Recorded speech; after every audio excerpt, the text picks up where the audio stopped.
Hello, everybody. Welcome. Just get started in a minute or two after a few people join. Feel free to go ahead and introduce yourself in the chat while we're waiting.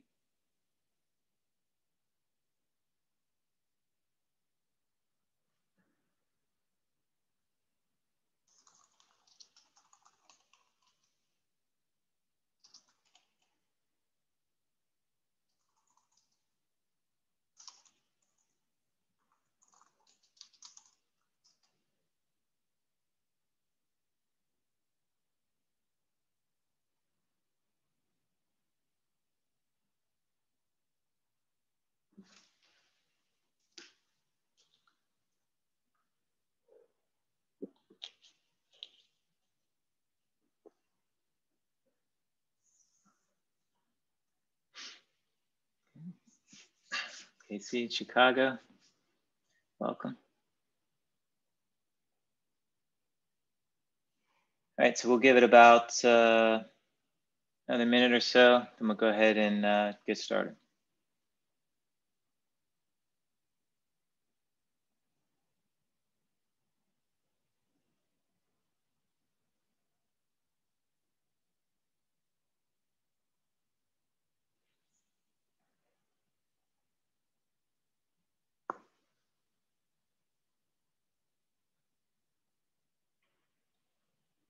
Okay, so welcome again, everybody. I'm Bill Conforti. It's a pleasure to welcome you to the A2 2021 virtual discussion series. As always, our goal is to bring together association professionals for one-on-one discussions, expert panels, product overviews, and other sessions to drive talk around data and related topics that help us improve performance and better serve our members. We hope to do it in ways that are fun and engaging and allow us all to learn from each other. So I really encourage everyone's participation throughout the talk today. So we meet bi-weekly on Thursdays at 3 p.m. and all recordings are available for anyone who registers. Yeah, so I see a lot of people are introducing themselves in the chat. Encourage you to do that. There's also a Q&A function where you can submit questions that we definitely will answer. In the chat, I want to just quickly remind everybody to switch to all panelists and attendees to make sure everybody can read what you're contributing. So today we're going to continue a section of our virtual series where we've been diving into engagement from basically every angle and including looking into some really innovative tools in the association space that help us grow engagement across our members and customers. And they also generate a lot of data, so that we can continuously improve our engagement over time. So today our guest panelist joins us from Clowder. They're an A2 partner. They specialize in mobile engagement. And so we all know, right, that more and more of our business and our interactions are through mobile devices. So, why do many of us still only use mobile apps for events, right? So we're going to, dive into that a little bit. We're going to learn why and how you can use mobile for year-round engagement and how it can extend the reach of some of your key systems that you already own and kind of expand your overall picture of engagement. So with that, I'd like to introduce you to Alexa and give her a chance to tell you a bit about herself. Yeah, thanks, Bill. I'm excited to be here and presenting alongside you today. I am the Vice President of Client Success at Clowder, so I work with a lot of our association clients after they have decided to make the jump into mobile, which is what we're going to talk about a little bit today, focusing on year-round engagement and how to make that happen for associations and their members. So we have a lot of exciting stuff to walk through in a little bit here. Okay. So really quick, by way of agenda, we're going to have some introductory materials. We have a couple of polls. I want to ask a few questions to get things started. We're going to talk about the mobile first mindset and about mobile engagement more broadly. We're going to really dive into some of the features that Clowder offers. And we're going to wrap things up with showing you kind of how some of the ways that Clowder and Acumen work together to improve engagement overall. We'll answer some questions, of course, and we'll leave you with some key takeaways at the very end. So as we kick things off, I'm going to go to a couple of poll questions. We'll give you about 30 seconds or so to answer each, and then we'll take a quick look at the results. Okay. So our first question is, what is your association's top priority right now? Is it short-term revenue, timely or relevant member communications, retention, something else, other, or maybe just don't know? So if it's something else, if you can jump in the chat and tell us what it is, that would be really great.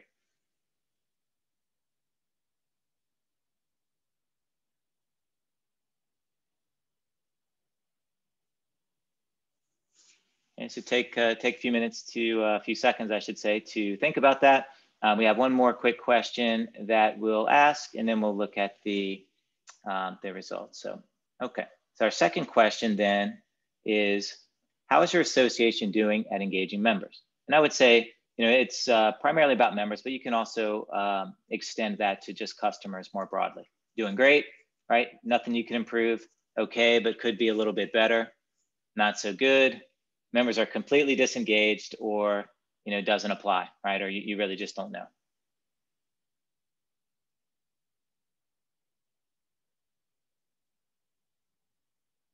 Okay, Tony is looking at diversity. Anyone else have something else that's their main focus right now that we didn't list?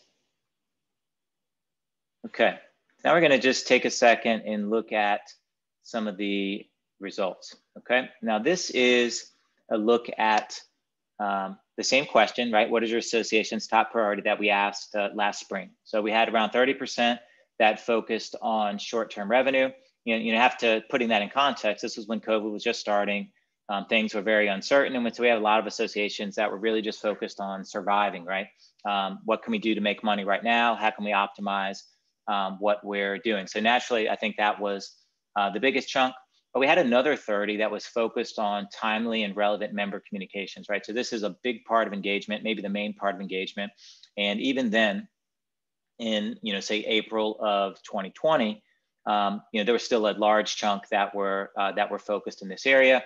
We had around 25% that were focused on retention, right? This is always kind of a popular one, but even more so, right, in the beginning of pandemic when we're starting to see some loss of members at that time. And then always there's a few that, that didn't know, or they were, focused on something else. So Katrina, if you could put up the results for this poll, I'd like to compare.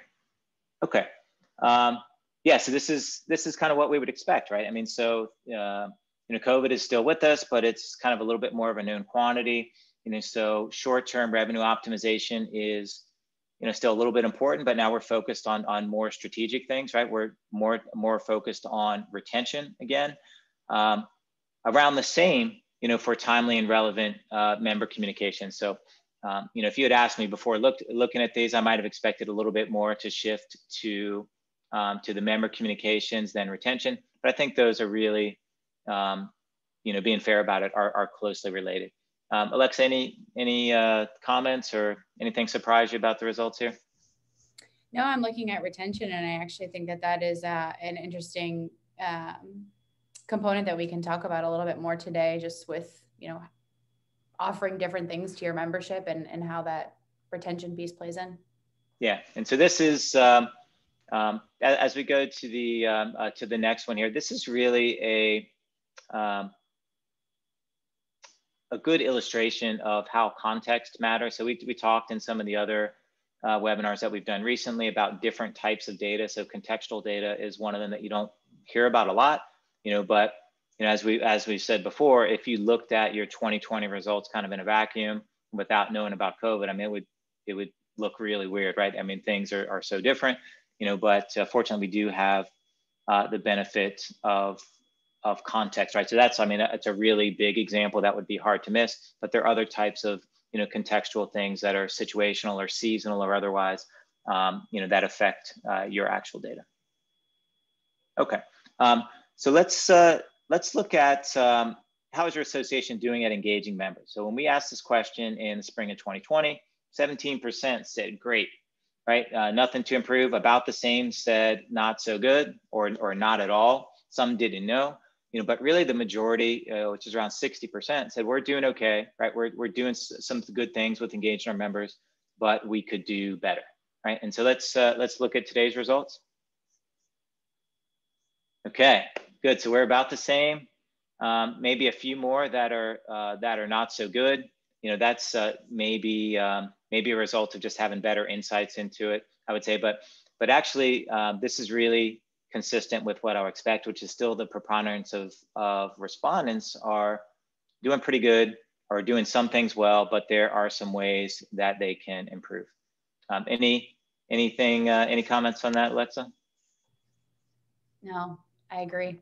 Yes. Okay, great. So this is a really good segue then to the natural question, right? If you think about, if 60% of us are doing some good things with our engagement, but we want to do better, then naturally, we want to ask how, right? So how do we do better, right? For the 60% of us that are doing some good things. So there's a couple of ways. First one is know your customers, right? And we talk about this a lot. How can you provide your customers or your members with what they're looking for if you don't know what that is, right? And so as part of the series, we've talked about a lot of ways that you can determine, what they want, based on looking at their data, looking at their interactions. We talked about how you can just ask them, right? Using some tools for that. And then you can also, you can infer it, again, based on segmenting, and individualizing based on their activities and their behaviors, right? So next thing is provide some unique value. And when we talk about engagement, you've probably heard us say before that engagement is really about an exchange of value. And but our associations are in situations now where there's competition, right? There are other places to get some of the things that we're offering. So we need to all think about how the association can stand out. What can you offer? What can you do that other providers can't? And finally, you have to make it easy, right? You have to make it easy for me as your member or as your customer to engage, right? We hear a lot that many of us are still using like really complex membership applications or event registrations. It makes it difficult, right? And that really degrades your member experience, right? And so you think about something like Amazon, it has this one-click buying, and you can literally use it. It's so easy to use that you don't even really have to think about it. And that's not the only reason, but that's one of the main reasons why they're so dominant in the commercial space. So so with that, those three things, and we are going to come back to those later. But think about these three. There probably are others, but knowing your customers, providing unique value, and making it easy, and how all that applies to what Clowder is offering, which we'll talk about now. So with that, I'll turn it over to Alexa. Yeah, thanks again, Bill. And I think you teed it up pretty nicely there to segue into my favorite, and the golden question is why go mobile? So when I was thinking about this morning, I actually, I woke up, and the first thing I did was I grabbed my phone, and maybe, not the best thing to do as soon as you open your eyes in the morning, but it's the reality of the world that we live in. I think if I were to ask those who are on the call with us today right now, where is your phone? Is it within arm's reach? I would say, most people are probably going to go with yes. It is within arm's reach. It's never too far from us. So laying there in bed, the first thing I did, like I said, is I opened my phone, I checked the weather. I'm in DC. So we're in like a false spring environment right now. March is always that tricky month for us. So I wanted to know what it was going to be like today. I went from the weather app to my email app. We use Gmail. So I checked that. I went from Gmail to Slack. So I'm at 3 apps now. And I've, again, just still in bed right now. And from Gmail, I went to my text, my family group chat, and then decided it was time to get moving. So I ordered coffee on the Dunkin' Donuts app. So 5 different apps that sort of drew me to start my morning. And after, getting back to the house with my Dunkin', I proceeded to watch the news from the news app on my phone. So now I've covered 6 apps. On the drive to work, I listened to a podcast on the podcast app, and that's 7. And then I'm at work. I'm off the apps. I'm in work mode. But I just want to highlight, why mobile, it really drives so much of our life, from banking to entertainment to communicating. that message app on your phone is an app. When you text your grandkids, your significant other, all of that communication happens by way of an app. So kind of looking forward on that next slide, when we talk about what attracts consumers to mobile, I covered convenience, I think, there to start. All of those apps provide me with a convenience factor. I don't have to go to a physical location to get a piece of information, or I don't have to switch between, you know, my TV to my phone to the newspaper, and I can get all of what I need in my phone through the different apps that I have. It's that on-the-go access versus being computer bound. Getting information through things like push notifications. I can get that sound bite that I need to kind of inform my day, my decisions, what I'm going to do, again, without having to go to too many places to source that information.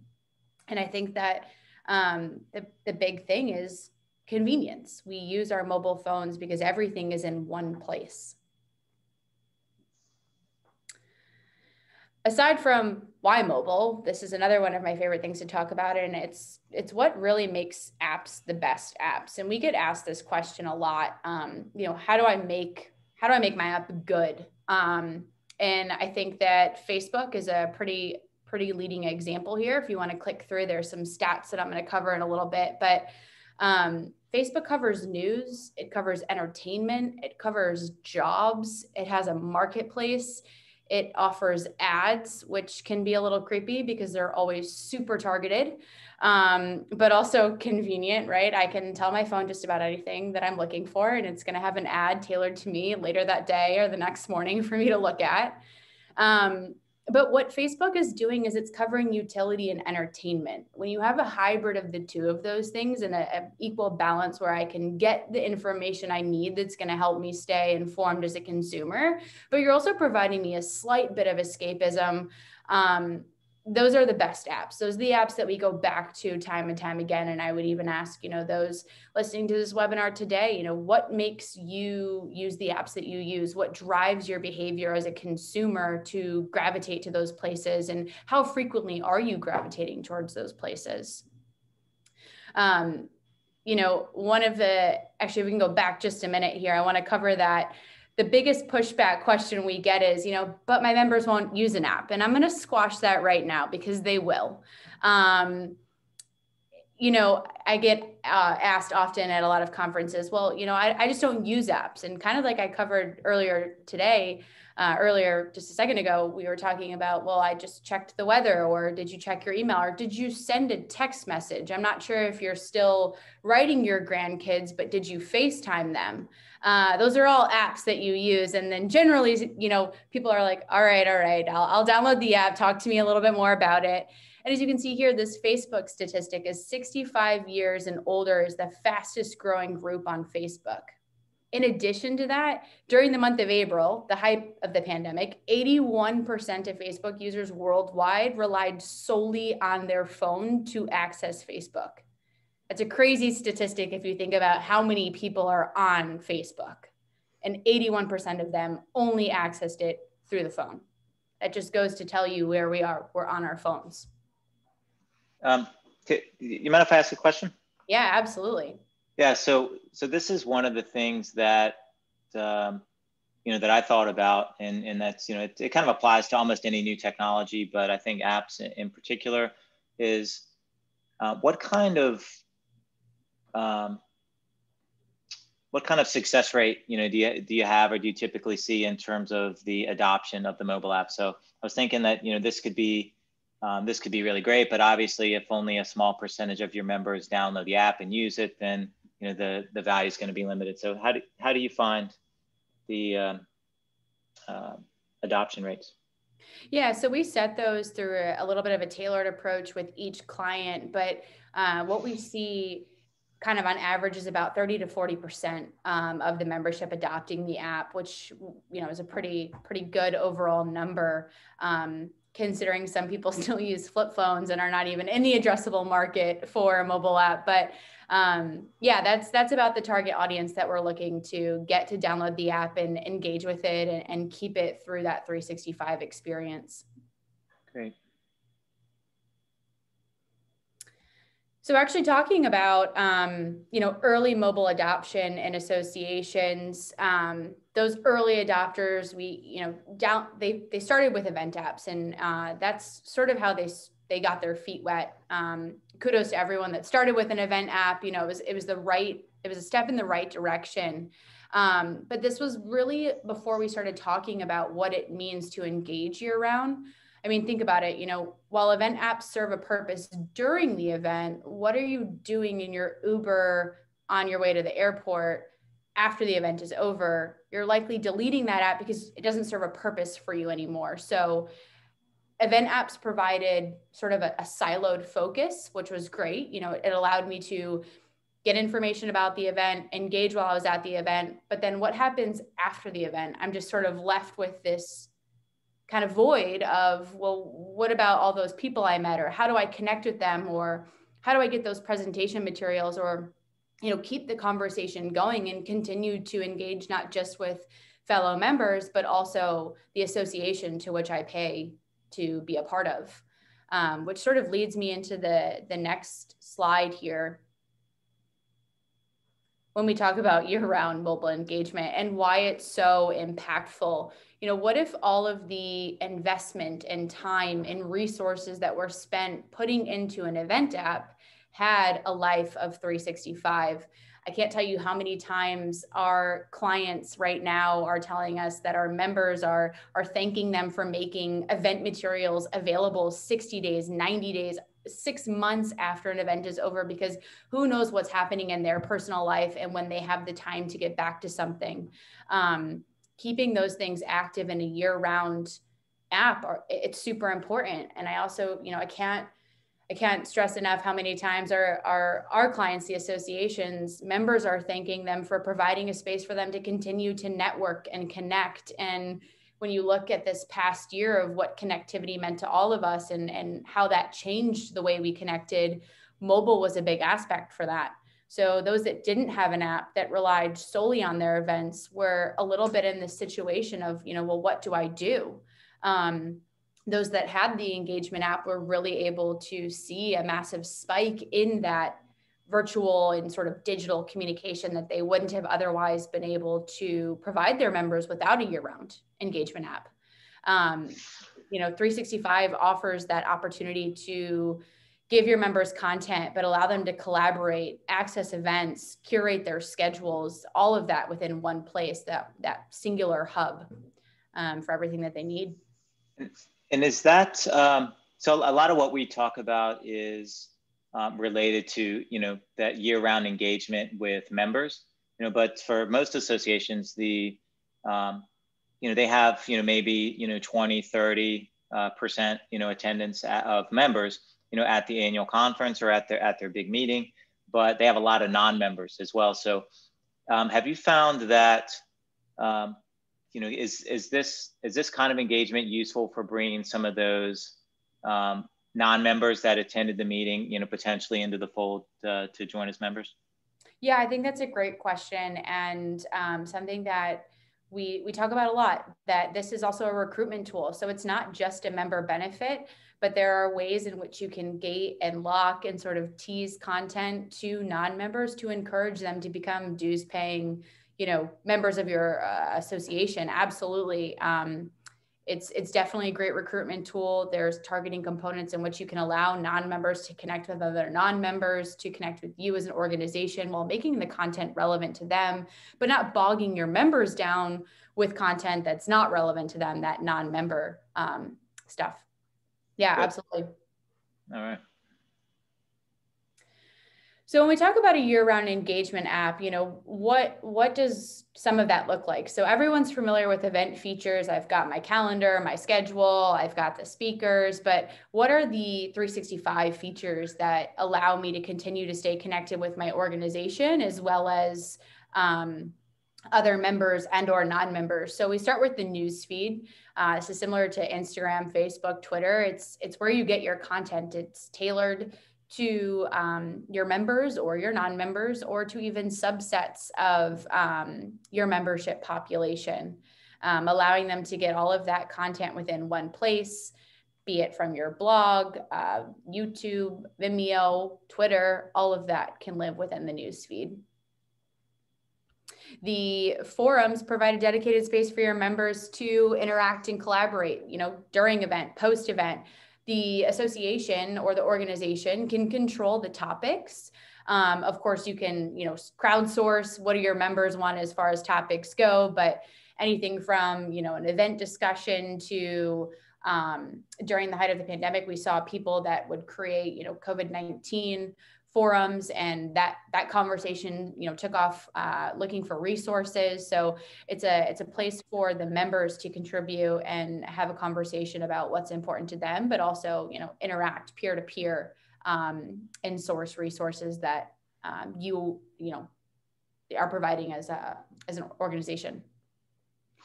And then push notifications, I was just going to cover, they cut through the noise. They can create a call to action. There's all sorts of ways to use push notifications, which are far less invasive than an email. But it allows the members or the non-members, your app users, to stay up to date with access to all of that info directly in their phone. Yeah, I was actually going to ask a question about email, which is, it seems like some of, between the push notification, the news feeds and the forum. So, I mean, there's a lot of associations kind of rely on email as their only, their sole method of communication with members in a lot of cases. So just talk a little bit about how, the types of communications that you have from within Clowder, how they overlap and sort of enhance or replace, maybe in some cases, what you would typically do with email. Yeah, so I think the starting point is to provide information through different channels, because people go to different channels. People have different preferences. So this isn't to replace email, it's to support or enhance or offer a different channel in which your members can receive the information based on their preference of receiving that information. I used to be a big proponent of, get rid of email, it's useless, but I realize it's not, because one of the ways in which you're going to promote the app that you want to, through that 365 lens is through an email. You're going to tell your members to download the app through an email. So you're hoping, that they're opening your emails. But again, it's not to replace email, it's to enhance it. It's to meet your members where they want to be met and provide them those different avenues so that they're not siloed into one thing. And again, they can kind of respond and interact with you in ways that matter to them. Great. Yeah. So we typically ask in most of our prospect meetings if they send too many emails, and so far I don't know how many it's been, several, probably close to 1,000 at this point, where 100% of the prospects that we've asked that question to have said they send too many. So any ways to get away from some of the unnecessary emails, I think would be greatly appreciated. Okay. Yeah. I mean, you hit the nail on the head. You're cutting through the noise. I can't recall how many emails I got, during the pandemic, and still get. Everybody was sending out an email about their response and their efforts and what they were doing. And this really helps source through that noise and gives you a centralized place to access information that's important, that's real time, that's specific. So definitely helps with that. The member directory is just like contacts on your phone. It's the best thing that I can compare it to. The list of members that you can contact, you can search by name, you can search by location, you can search by company. So who are the other members? That's part of a member benefit, is being able to network with their peers or like-minded individuals to get information, to get resources. So that member directory is a huge benefit.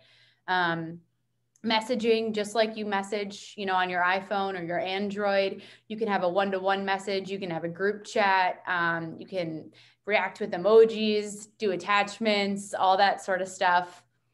Polls and surveys are probably one of my favorite features because it is an in-app experience. taking a poll or a survey over an email versus in the app and being able to see the results of what your fellow peers are saying and thinking and how they're responding to that as well. Plus, it just provides, tremendously valuable insight to the associations that are putting out these polls. Is that a self-service thing? If I buy Clowder, then I can set up the polls and surveys that I want on my own? Absolutely. Yep. Great. Completely self-service, which is what a lot of the app is. A lot of it is self-service. It's managed through a content management system or CMS that's web-based, where you can upload your newsfeed content. You can create your polls and surveys. You can modify your events. On the next slide, we actually talk about the resource center. Yeah, so as we transition to this slide, Alexa, we had a question in the Q&A from Tony, and she's asking if would Clowder typically be offered as an add-on, like for an additional fee, or just a member benefit? That's a good question. I would go towards the member benefit aspect. Yeah. Okay, great. And Tony, let us know if that didn't answer the question. I think that's the right context there. Okay. Yeah. So looking at a couple of other features here, the Resource Center is probably one of the best features of the Clowder app. It provides resources on hand. Members don't have to log in. They don't have to be attached to their computer. And the best part about it is all of the content within the app and the Resource Center is exportable, and it's exportable to the apps that are native to your phone. So I mentioned some of those earlier: Slack, email, notes, messaging. You can take a resource directly from the app and email it to yourself. You don't have to be tied to your computer to get that. You can check it later. But it makes the convenience and the ease of use, these resources that are super important to your members, to have quick access for reference, but then also detailed follow-up later if they need it. The My Profile allows, me to keep my contact information for the association up to date with the click of a finger. It also allows me to keep my information up to date so that I can network with fellow members and peers within the industry. So this is, sorry, I have a lot of questions here. So this is, no worries.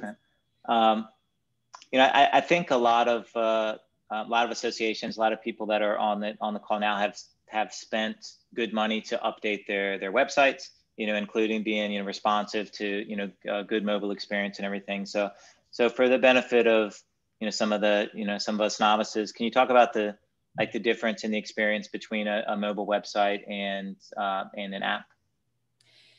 Yeah. So again, not trying to replace email, not trying to replace your website, only trying to enhance the experience in which you offer your members. I think of the mobile app as a more exclusive experience.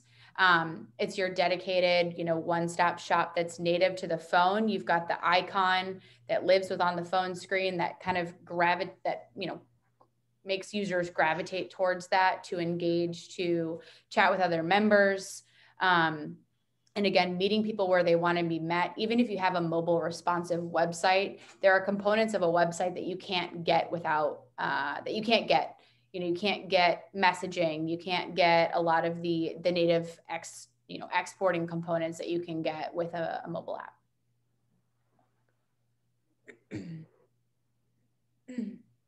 Excuse me. Event features. So tying it all together here, we started with talking about event apps at the beginning and how that really got everything started. The event module within Clowder is, offers the same thing that event apps offer. In addition to the newsfeed, having it all in one place, you still have your schedule, your event list. You've got the ability to have sponsors, exhibitors, partners. Users can tailor their agenda. And all of this works alongside your 365 content and that year-round engagement strategy. Shifting gears just a little bit here, we had talked about, I think on the poll questions from spring of 2020, one of the responses was short-term revenue, I think, or recouping some revenue. And this was a big focus for us as well. So Clowder has an entire sponsorship and advertisement module to help drive non-dues revenue. So things outside of events, specifically things outside of membership dues.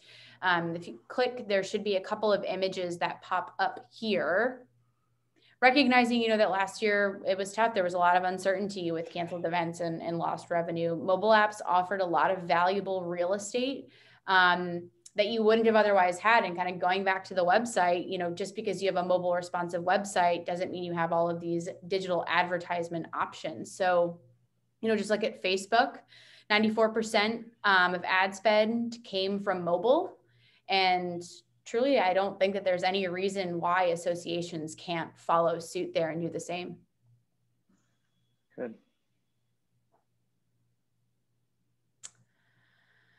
Other forms of sponsorship and advertising, the ability to sponsor forums. So, you can have a sponsor that oversees or contributes to a conversation, resources, display ads within the different components of the Clowder app, as well as that sort of front and center real estate, as we call it here at Clowder. On the splash screen, you can have an overall annual app sponsor, which several of our clients take advantage of. So a lot of ways in which, again, you can drive non-dues revenue, having a mobile engagement app that you wouldn't otherwise have, through the existing channels.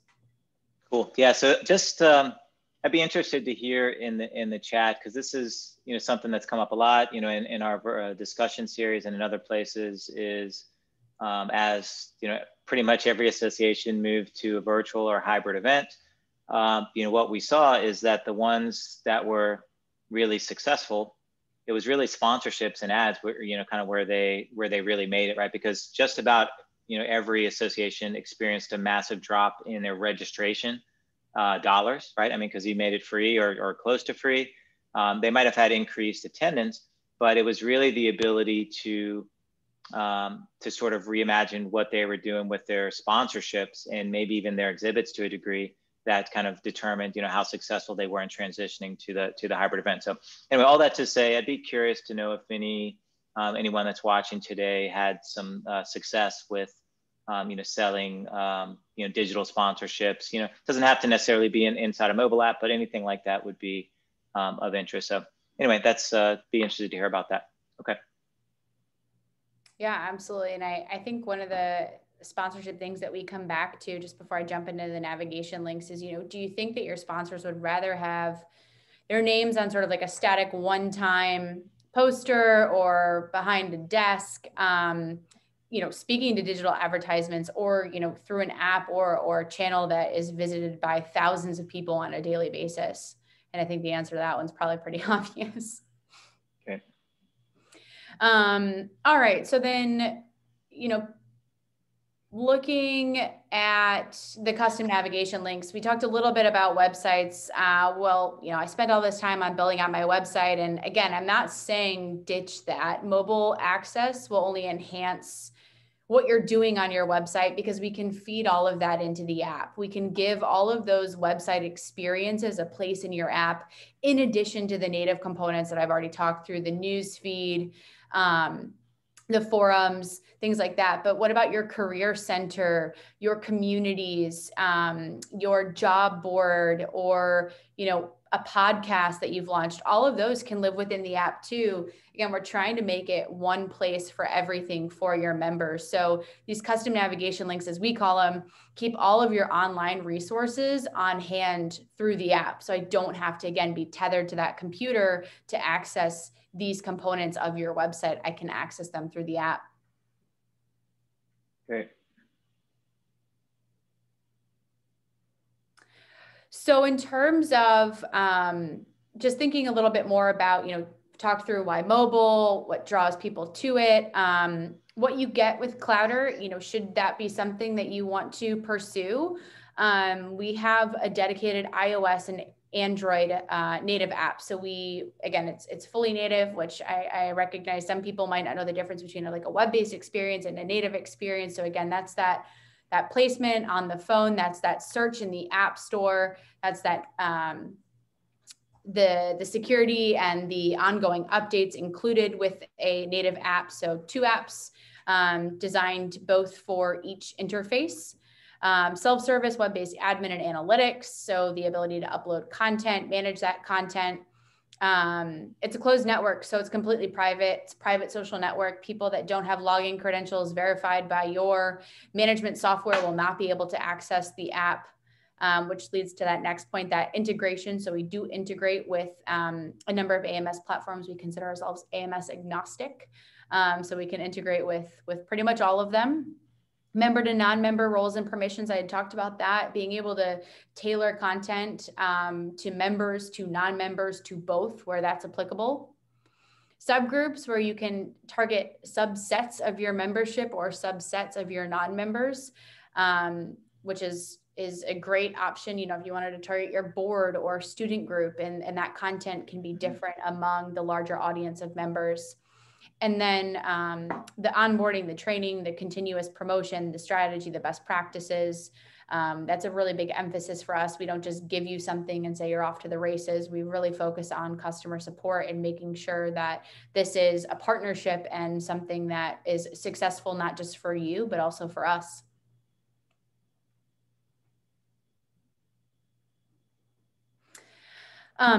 The benefit of Clowder is that we are a configured app versus a custom app. So we guide you in the decision-making process. There's a couple of benefits to that: faster development, including integrations, the core platform updates. So we make 4 to 6 roughly a year. A lot of those updates do come from crowdsourced feedback based on what the market is looking for, what our clients are asking for. Access to new and tested, solutions and features. Again, this isn't custom development where it takes months and months. There's added expenses, and you can just see tons of dollar signs.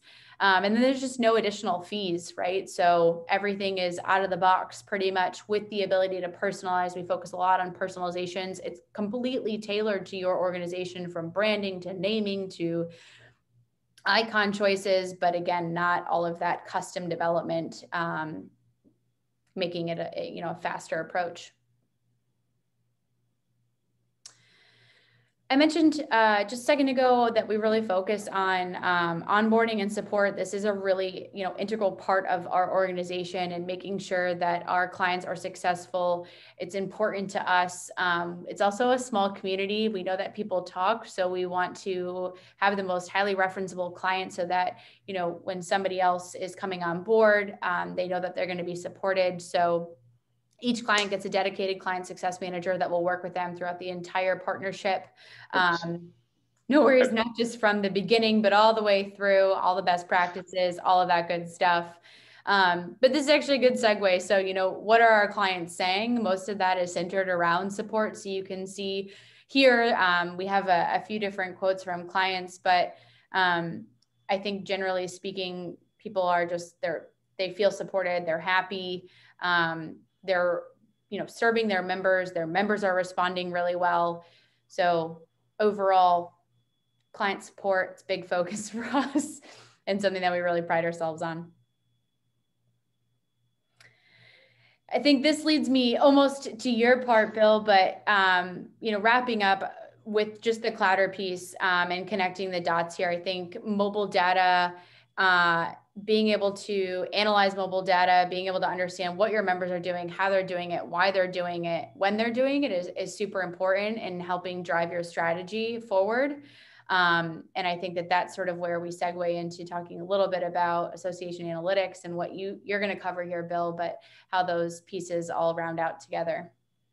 Great. Thank you very much. So I want to kind of take us back to the 3 ways that we talked about to improve our engagement, right? So how do we do that? And so the first way is to know our customers. So you guys have heard our story before about, the member that asked Reggie from ASAE, why don't you know me? And it was, basically saying that, I do all these things with ASAE, I consume your products and services, and yet I really just get the same sort of, non-targeted emails, with all your products and services that everyone else gets. And that was kind of, a turning point for them. So they're doing much better now with targeted messaging, targeted products and services and all of that, but knowing your customers requires a lot of data, right? And you have to track those different types of engagement activities. So when we talk about engagement, we're talking about behaviors that create value. And they're, kind of all the things that you see here: joining and renewing membership, registrations, sessions. We get some insight into what their interests are based on that. Completion of courses, registrations and completion of courses, sentiment and feedback that's associated with that, and of course our marketing data. And then, when you add into the mix something like Clowder, in addition to getting kind of more access to the systems that you already have, they're also, some kind of, net new sources of engagement data. So things like, the forum activity, do I do the messaging, the person-to-person messaging with other members, right? Other members or even non-members related to an event. And then of course the in-event engagement, right? So, so this is all about improving our sort of universe of data that we have access to track and score our engagement, as well as kind of, feeding the cycle so that we know more and we learn more as we go through that. Right. And so all of this stuff improves our broader picture of engagement. And when we track this with the wealth of all the other data, it gives us answers to, some really key questions, things like, how are we doing with engaging our members overall? Are we improving over time? Yes or no? What do members and customers value that we offer? Right. So you can see these ribbon charts here on a few of the visualizations. Those are basically telling us what types of engagement activities are different segments of members engaged in, right? What about which members are not engaged at all or very little? And on the flip side, which non-members are highly engaged, right? So it's both a tool for identifying some of those at-risk members and sort of bringing them more into the engagement fold, as well as non-members that sort of, attend your events or they buy your courses or download your content, things like that. Those are, prime candidates for prospecting, for member acquisition. And then of course we add to that the ability to slice and dice all of that by demographics and other characteristics. And we have things that are really powerful, right? Another way, that we might know our members or know our customers is by looking at data that they provide to us. In this case, we're looking at community. So this is what we call the fast data in the virtual community. For here, we're paying attention to things that they do that are not necessarily discussions in post, but their page views and their searches, right? So we look at what topics are trending. That tells us, what kind of content is relevant and timely, right? And so that helps us to know the members better. So next, we have to be able to provide unique value. So we talked a bit before that there's competition, and we need to think about ways that we can provide things that other places can't.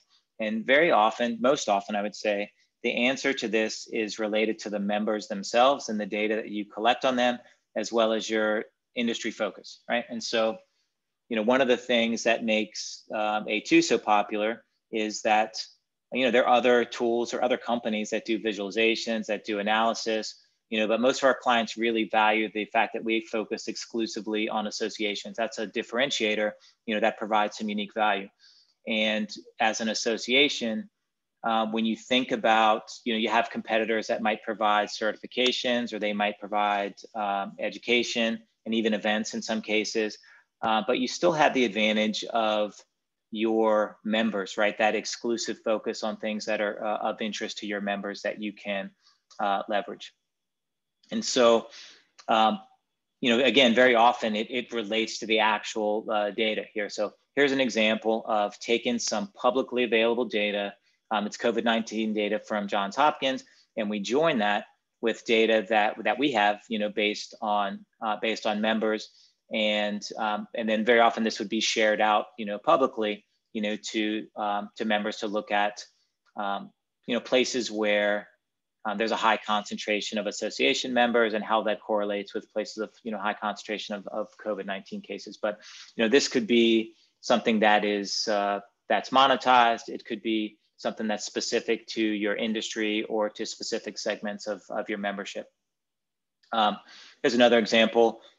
You might consolidate industry data, combine it with some of the data that you own, and provide that again back to members, to benchmark themselves against their peers or to benchmark themselves against others in the industry. And this can be, related to performance data, to sales or operational data. It could be things like salary surveys or other types of surveys or benchmarking studies that you might undertake. But the point is that these are areas where the association is truly unique in the value that you can provide.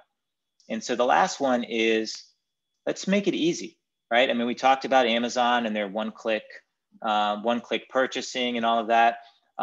The easier that we can make it, for members to engage, the more likely they are to engage, and the more likely they are to have a good positive experience, and that makes them more loyal. It makes it kind of more, the membership more sticky and all of that. So let's look at a couple of ways that we can make it easy.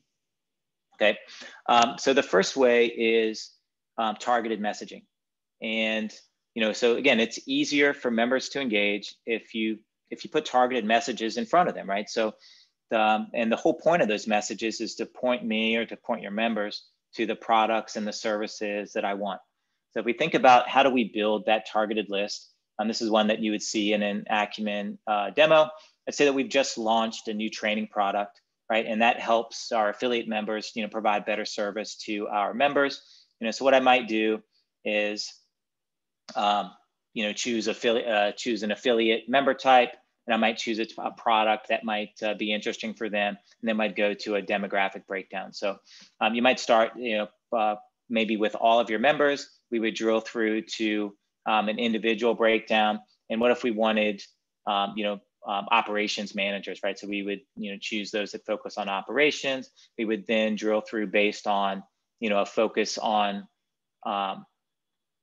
the manager level for a job level. And so we're taking from all of our members, filtering by type. We're sorting by some demographics that are fully configurable to your organization. And then we're getting to a list, right? And so that operations manager list gets, in this case, 136 results.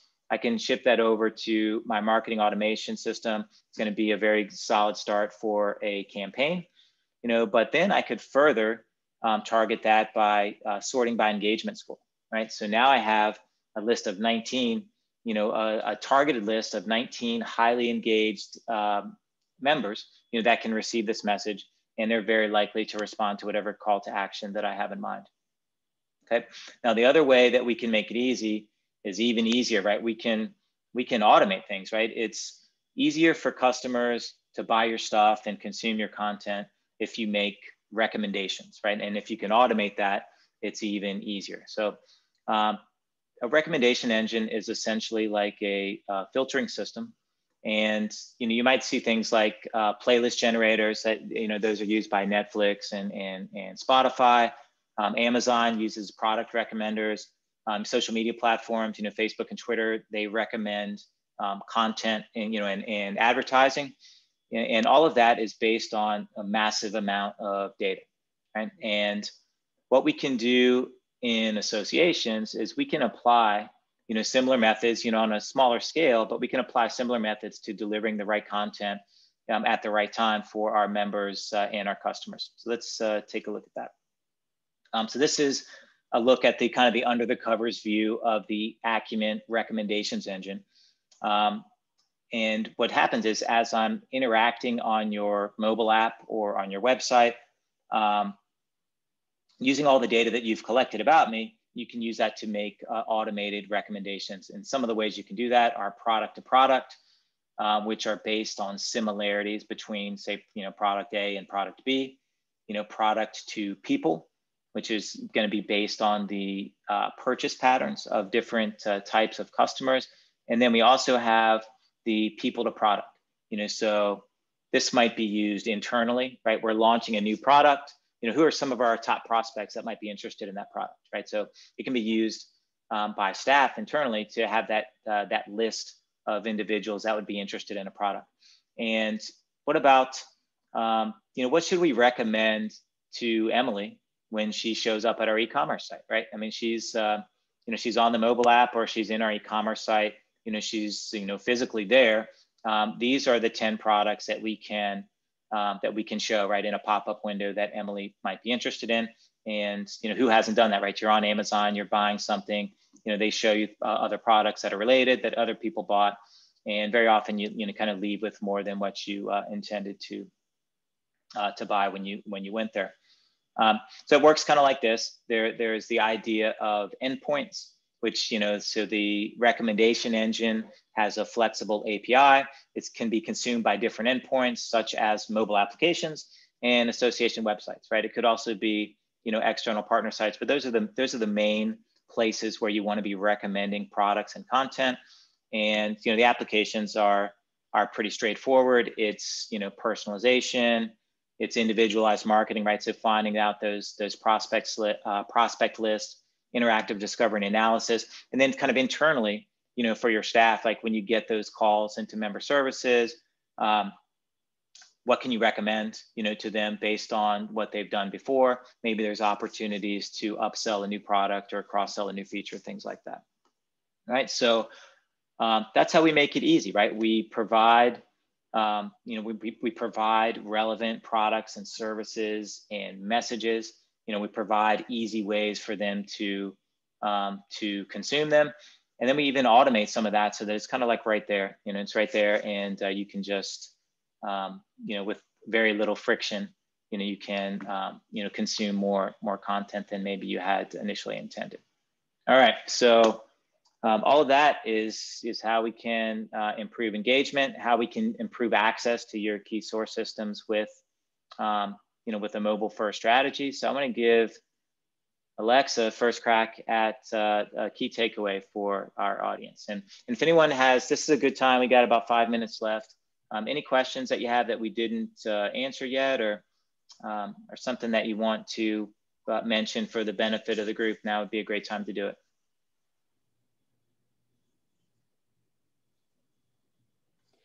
I was just going to chime in, Bill, and I think one of the three buckets that you cover is just making it easy. And I think that was a little bit of a theme throughout here as well, talking about convenience, access, and tying everything together.